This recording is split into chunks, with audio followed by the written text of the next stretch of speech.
এতিয়া আপোনালোকে অলপমান কেইদিনমান আগতে ভাৰত চৰকাৰে এটা কথা কৈছিলে, মানুহে অলপমান হাঁহি মুলি উলিয়াই দিলে।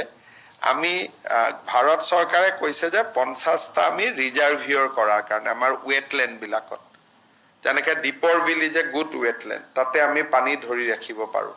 তেনেকে ব্ৰহ্মপুত্ৰত নগাঁৱৰ পৰা ধুবুৰীলৈকে যিমান ৱেটলেণ্ড আছে, সেই ৱেটলেণ্ড কেইটা যদি আমি অলপমান চাফ চুপ সুন্দৰ কৰি ৰাখিব পাৰোঁ, তাত কিছু ৰিজাৰ্ভিয়ৰ হ'ব পাৰে। পানীৰ সমাধান কি, এইটোতো সকলোৱে জানে যে পানীৰ সমাধান এটাই যে পানীটো ৰিজাৰ্ভিয়ৰত ধৰি ৰাখিব লাগিব।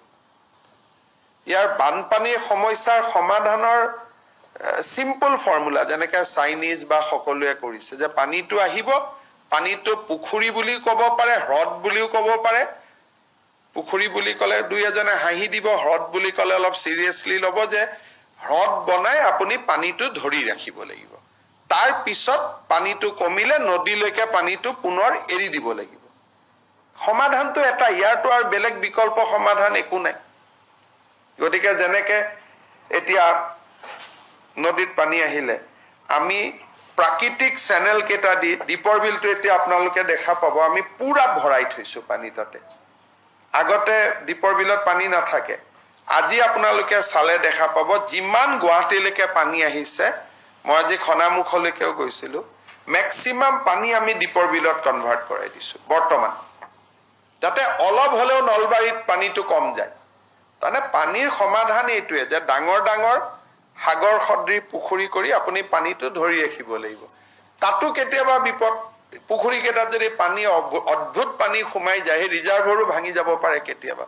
সেইকাৰণে ভেৰি টিকি। কিন্তু প্ৰাকৃতিক জাগা কেইটাত, যেনেকে মৰিগাঁৱত চাৰণ বিল আছে, আমি ব্ৰহ্মপুত্ৰৰ কিছু পানী চাৰণ বিলত ধৰি ৰাখিব পাৰোঁ। বিলখনো ৰিচাৰ্জ হয়, ফ্ৰেছ ৱাটাৰ পালে বিলখনৰ যি মাছ বা আন বিলত যি উদ্ভিদ আছে তেওঁলোকেও ফ্ৰেছ লাইফ এটা পায়। সেইকাৰণে ভাৰত চৰকাৰে এটা শ্বিলঙত থকা নৰ্থ ইষ্ট স্পেচ এজেঞ্চিৰ লগত কথা পাতি আছে। 50টা তেওঁলোকে ৱেটলেণ্ড আইডেণ্টিফাই কৰিছে, য'লৈকে পানীটো বোৱাই লৈ যাব পাৰিব ছুইচ গেটেদি। আৰু তাত যেতিয়া পানীটো বেছি হৈ যাব, ছুইচ গেটটো বন্ধ কৰি দিব। এইবাৰ মৰিগাঁৱত আমি এনেকুৱা 2টা প্ৰকল্প ল'ব খুজিছোঁ।